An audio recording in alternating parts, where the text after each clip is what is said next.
cut hit a couple highlights because I know I don't have a lot of time. One thing I want to point out, the first thing is that our proposed budget does not fall so harshly on low-income riders as your budget does. And only one person's mentioned this, I'm going to say it again. Trimet is proposing a 19% fare increase, and our proposed increase is 7%. Also, Trimet's proposed increase in the contingency fund is based on assumptions that are unnecessarily conservative.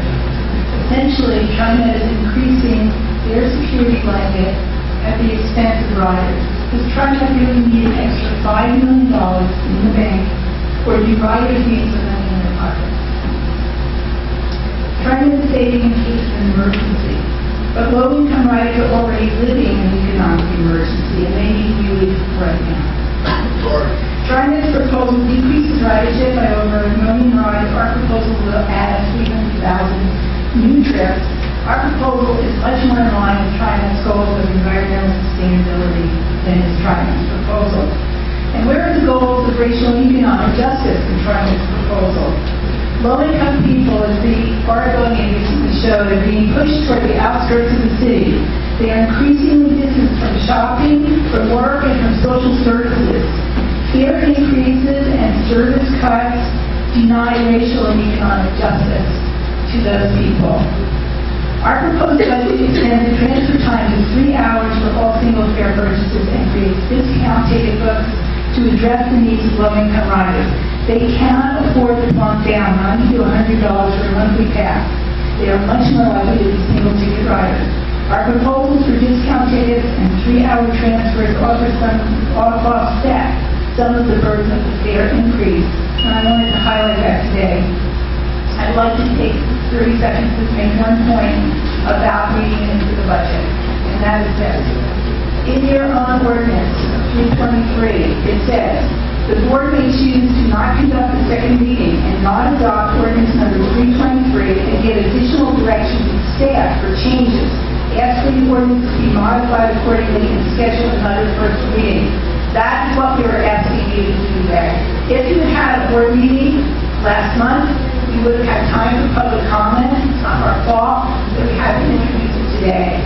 What we'd like you to consider also is that the Trimet Code itself says the following. The Trimet Code 2.15e. The board retains ultimate control over its agenda and may add or delete items by duly adopted motion.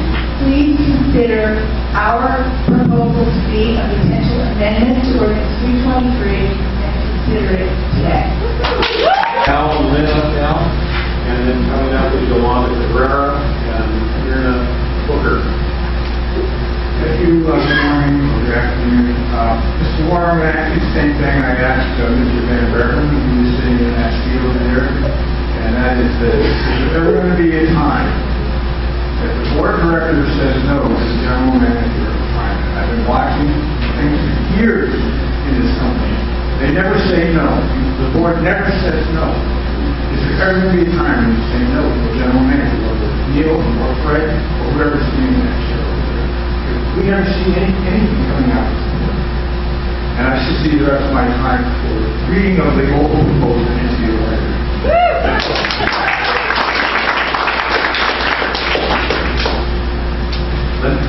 Good morning, my name is Lynn Barrett, and I'm a member of OPAL and Bus Riders Unite. When I first moved to Portland in 1995, I was thrilled to find out that I could take a bus just about anywhere, anytime. I thought airless wear was the coolest thing ever. However, when I moved to the apartment, I realized that fewer places had good bus service.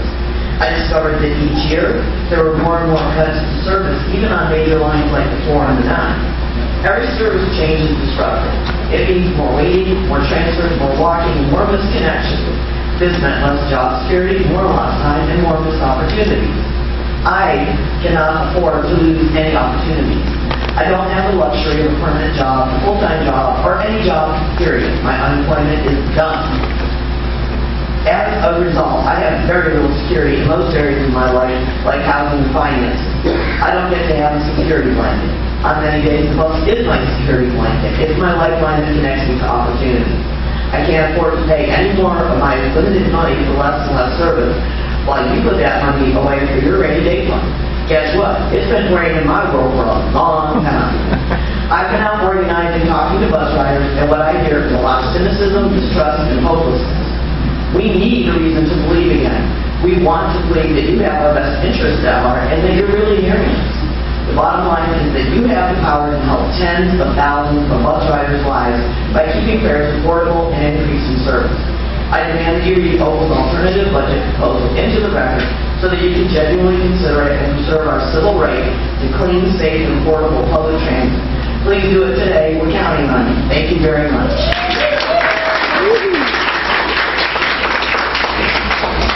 Yolanda and Myrna. They're not here. And then coming up next is Woodrow Wilson and Amy Whitten.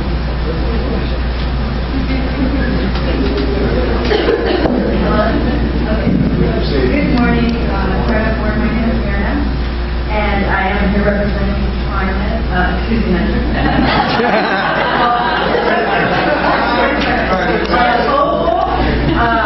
transit riders and supporters alike.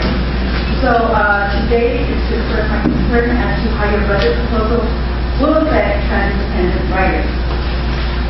Opal has been organizing, phone banking, reaching out to the community, transit riders to inform them of Trimet's budget proposal. What they understand is it's not fair to keep raising fares and cutting services. Transit-dependent riders will be facing their own personal shortfall because of Trimet. In the past month, Opal has created an alternative budget proposal that makes sense, not sense, and will bring balance. Trimet has had public hearings of your budget shortfall. Does it make sense to your Trimet riders why your numbers do not add up?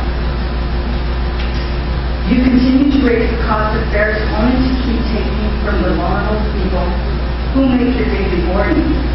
We are not only numbers. We are essential and the most significant to your business. Trimet wants an extra $5 million from fare hike for a rainy day. Can we afford this luxury for ourselves? We say no. So how do you explain how we can do this to Trimet? Last, I ask each of you to take a step back into time when there may have been an experience of hardship where you can make ends meet and you struggle any time in your life. This reminder is to remind each of you of how each person will feel if you move forward with your budget proposal. On behalf of all the transit-dependent riders and supporters, hear us now and take Opal's alternative budget proposal into consideration. I thank you.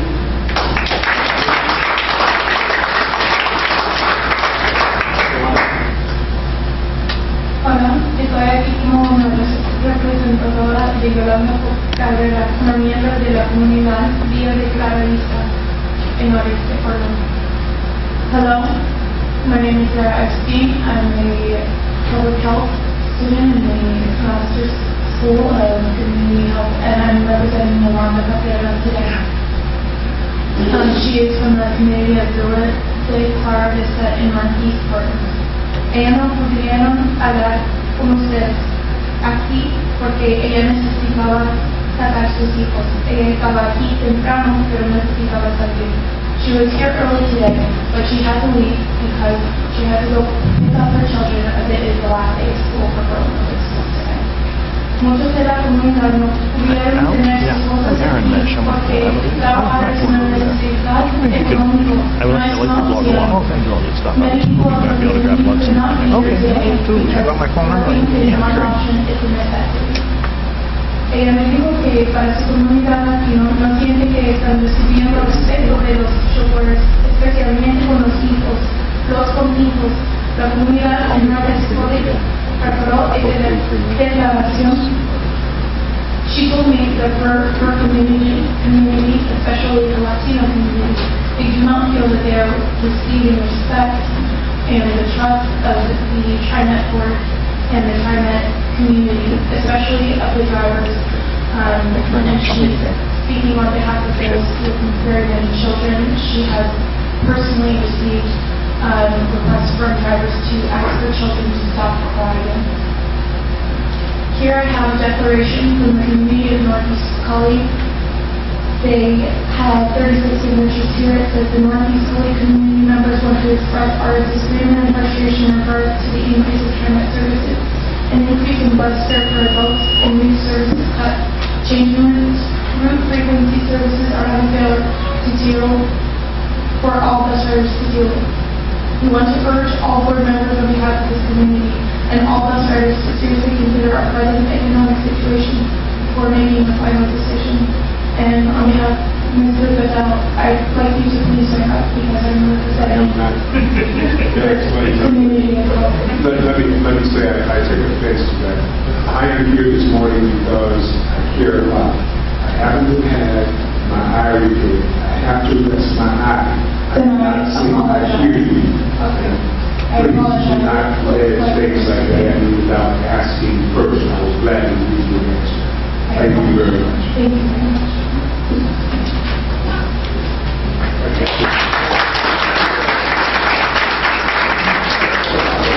Woodrow Wilson and Amy Whitten. And then on deck is Luke Vaughn and Lori King. Luke Vaughn and Lori King. Good morning. Good morning. Yeah, my name is Woodrow Wilson. I'm usually from Portland. I've been riding the bus on and on for the last 30 years. Bounce say that it was top. Bus drivers, water veins, the counter, the money counter. I believe it was called Little City in there. That's how long I've been riding the bus. Okay, my reason for being here today is to express my dissatisfaction with your attention of rushing fare hikes with total disregard of any alternatives. I am and have been employed for some time.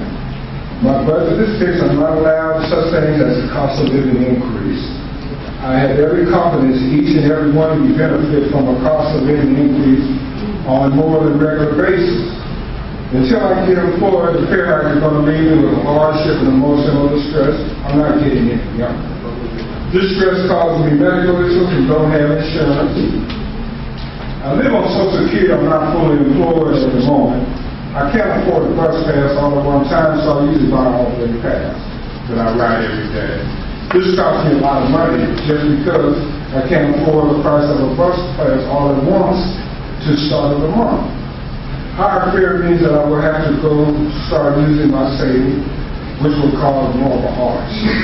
Please don't increase my fare. My savings are small and I'm going to run out a lot faster than Trimet savings, like a mass train speeding down the line. I'm also a poet. I ride the bus and train around Portland from the airport to the streetcar. The sights and inspiration for the people I meet. My poetry depends on public transportation. Raising fares not only means I can't get around for the things I need to do, but now my poetry and inspiration will suffer as well. What gives you the right to speak for transit riders and you don't even ride a system? You don't have the right to assume you know the best for the transit riders of the system. Even when you ride a system, it is actually a choice. This is not a choice for me. I depend on public transportation. All this is there to address what I want. I want you to read the OPAL alternative versions into the record. In this way, we'll be somewhat convinced that you will give it to the consideration it deserves. I demand my civil rights to clean, safe, affordable public transportation. Do it, man.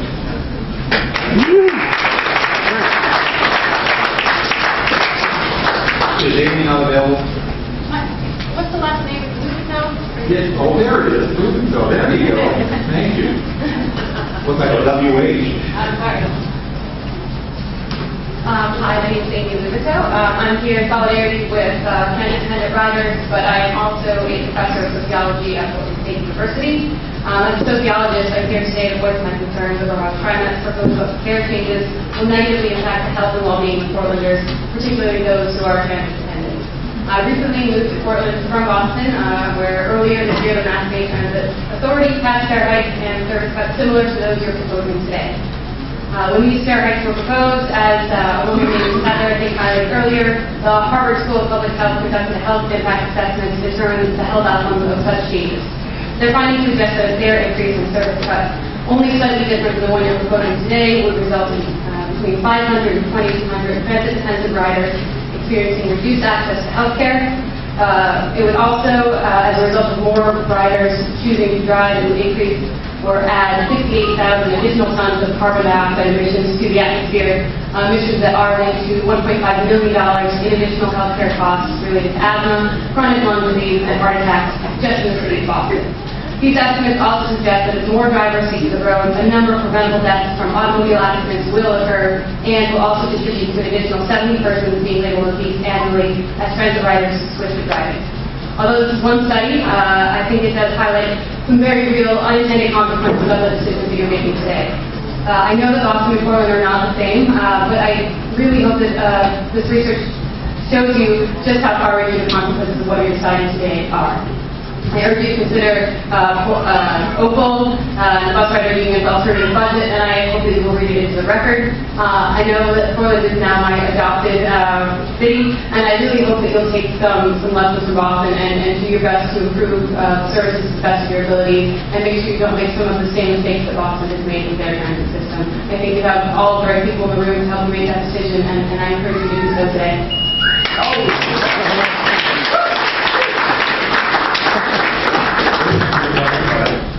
My name is Luke. I'm a choice rider. I have a car and I have a bike, and I also take public transportation. And I just fear that as higher costs and less service happens in the proposed budget, that it'll be easier for me to choose driving specifically as well as biking. I also work for Rose Community Development, an affordable housing agency in outer Southeast Portland. So I represent lots of people that are on fixed incomes, who also, some of them are choice riders, some of them are dependent on transportation. And I'm here to support OPAL and their proposal to read the proposed budget today and to support those that are dependent and less fortunate than myself or many of us in this room. So thank you for your time and for your commitment to making hard decisions. Thanks.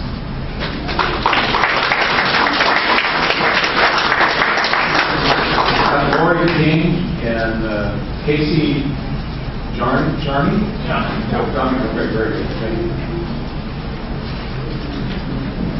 And next, by the way, is Erica Askin and Tom Geddes. Please proceed. Thank you for having us speak today. I'm Lori King, originally from New York City, where I have a deep appreciation and use of public transportation. I live in St. John's, where full bus service is an absolutely essential part of our community life. I'm on the executive board of Jobs with Justice, a labor community coalition of more than 90 member organizations representing tens of thousands of families dedicated to supporting and promoting workers' rights. It is clear to all of us that unemployment and underemployment is at a devastating long-term high. People are suffering. They're suffering with absolute necessities, I think, as we're hearing today. As a coalition, we've been standing for no cuts to social services, no austerity in this time of ever greater affluence of the top 1%, and I'd say obscene incomes and wealth of the top fraction of 1%. That Trimet is seriously considering hiking fares and cutting services is going 180 degrees in the wrong direction. Working people, as we hear today, ever more need access to full bus service. Also, in this time of climate change that is absolutely apparent, an intensive fossil fuel individual car system has got to stop. We want you to take leadership on keeping Portland and continuing a good bus service that is notable in our country and should be moving even in a better direction. We need to get away from an individual car economy. Fare hikes and service cuts is certainly going 180 degrees in the wrong direction when OPAL has done the detailed, hard work of figuring out a more humane budget. And I think we have to make no mistake, a budget is a moral document. It's a moral document, and the decisions that you make today and make in the future are moral decisions. Please do not vote on an austerity budget. Seriously consider and read into the record, seriously consider and act on the OPAL budget.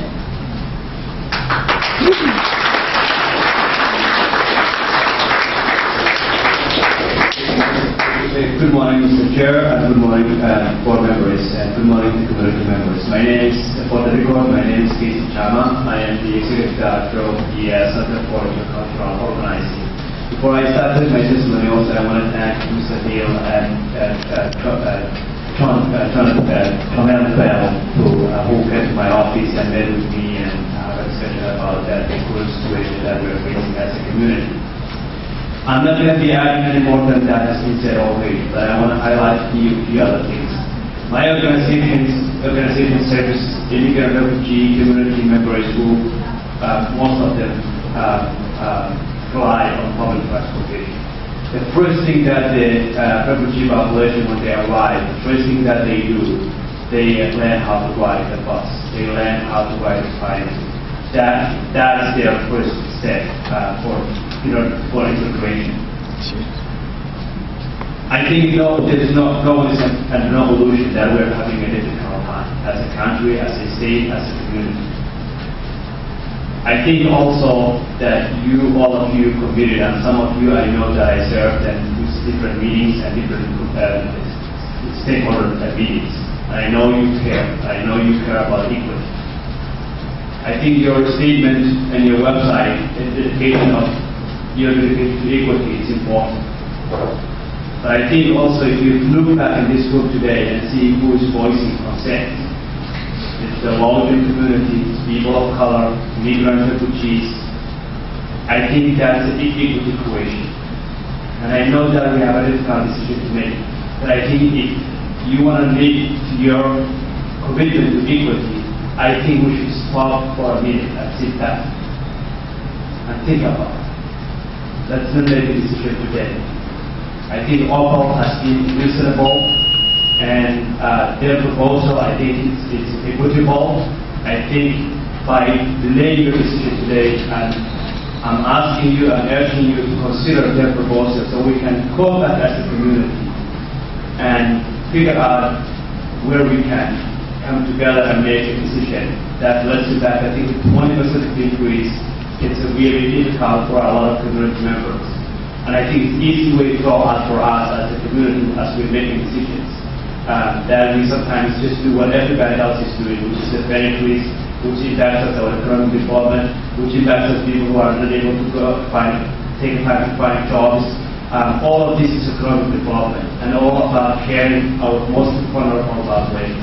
So in conclusion, I urge you today not to make a vote, and let's get back together as a community and think about our strategy.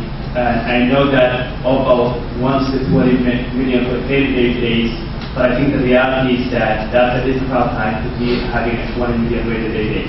So I urge you to consider the $5 million, $15 million rated aid, and try to keep the fares the way they are and not impacting the youth, immigrant refugees, elders, and seniors, and also local community and people.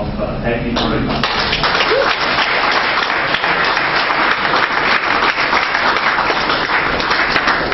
Now it's Erica and Tom. And then coming up is Steph Ruth and Nicole Brown. Please. My name is Erica Askin. I'm a staff member of Laborers Local 483, which is the 850-member union of public employees, including the city employees who do maintenance and transportation services. What's amazing to me is how similar the stories of Trimet workers and laborers are, and how the community could suffer from the decisions of government agencies to cut services while supporting an economic growth model that benefits very few. All the testimony today has showed that the public is outraged over the building of new shiny things, while neglecting maintenance of infrastructure and need for taxpayers to access living wage jobs, food, services, in an environmentally conscious way. I heard a board member earlier say that it's unfair to castigate the board, while at the same time, a major media talking point for this budget blames union benefits. What's that if not castigation of workers? Workers are not the problem. You don't have to support the destructive economic growth model anymore. You can stop today. You can stop austerity today. I ask you to please consider the ordinance that Bus Riders Unite put together, read it today, and consider it. Thank you.